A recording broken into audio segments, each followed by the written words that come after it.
Salut à tous, j'espère que vous allez super bien, je suis comme toujours ravi de vous retrouver aujourd'hui pour une nouvelle vidéo nouveauté manga et aujourd'hui on s'attaque à une nouveauté qui honnêtement est vraiment pas mal du tout. Il s'agit de Testopia paru aux éditions Soleil Manga. Il s'agit d'un seinen du genre suspense fantastique avec le dessin et le scénario de Yamada Yoshinobu. Concernant les parutions au Japon, le 8e et dernier tome est déjà paru. Dans cette aventure, nous allons découvrir Ko Fujimura qui, dès le début de la série, est dans une situation absolument précaire. Il a subi un accident et pour le coup, ses yeux semblent atteints. Évidemment, il va séjourner à l'hôpital suite à l'opération pour sauver ses yeux, mais malgré cela, il va être attaqué par une jeune femme qui va tout simplement vouloir l'assassiner. Bien évidemment, il va être secouru grâce au pouvoir du scénario, c'est-à-dire que 3 sublimes jeunes femmes vont débarquer armes à la main pour le sauver et pour assassiner cette fameuse jeune femme assez particulière qui voudra attenter à la vie du jeune homme. Suite à cette agression qui débarque absolument de nulle part, le jeune homme, lorsqu'il va sortir de l'hôpital, il va se rendre compte que ses yeux vont beaucoup mieux et surtout,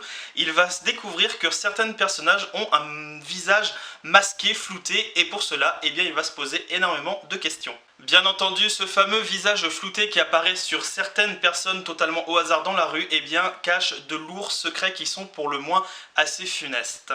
Au niveau du chara design, c'est du très bon, c'est vraiment tout ce que j'adore au niveau trait de l'auteur, les décors sont très bien réalisés, c'est prenant, c'est immersif, c'est absolument sublime, bref, c'est du 20 sur 20 ou du 19 sur 20. Du point de vue édition, Soleil Manga a fait vraiment un excellent travail. Déjà, on a une petite couverture avec un petit peu de relief qui est vraiment du plus bel effet. Moi, j'adore franchement la couverture, je la trouve juste somptueuse.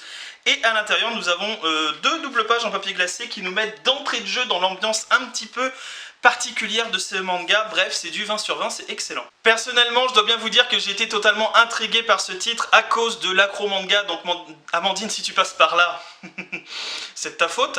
Et pour le coup, non, j'ai été vraiment... j'ai tout simplement adoré ce début d'aventure.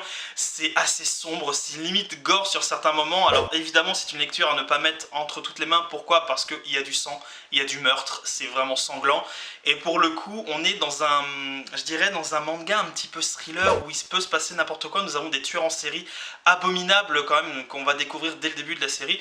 Et surtout, ce jeune homme qui va avoir une sorte de pouvoir, si je puis dire, assez particulier qui... Voilà, personne n'a encore vu cette capacité-là, donc on va pouvoir la découvrir avec lui, et ça, c'est super bien fait.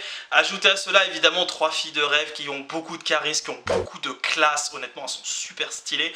Et évidemment, seul petit bémol négatif de la série dès le premier tome, c'est que on a senti limite que l'auteur a voulu nous mettre du fanservice histoire de nous dire bon, allez, c'est du seinen, il y a de gros lolos, on va en mettre un maximum pour que messieurs nous soyons heureux. On n'est pas forcément heureux de voir des femmes à poil. Et bien évidemment, les 5 dernières pages du manga, c'est que du boobs à poil forever. Donc ça, c'est un petit peu dommage, mais bon...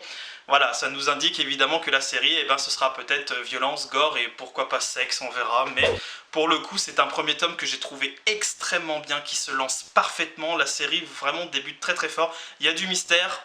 Bref, c'est absolument génial, je vous le recommande très chaudement. C'est ainsi que s'achève cette vidéo, j'espère qu'elle vous aura plu. N'hésitez pas à me laisser en commentaire si ça vous tente ou pas du tout de débuter ce manga. Si vous l'avez débuté, qu'est-ce que vous avez aimé? Et si vous n'avez pas aimé, dites-moi pourquoi. Sur ce, je vous fais d'énormes bisous, des gros câlins et surtout des bisous poilus barbus. A très bientôt, salut à tous.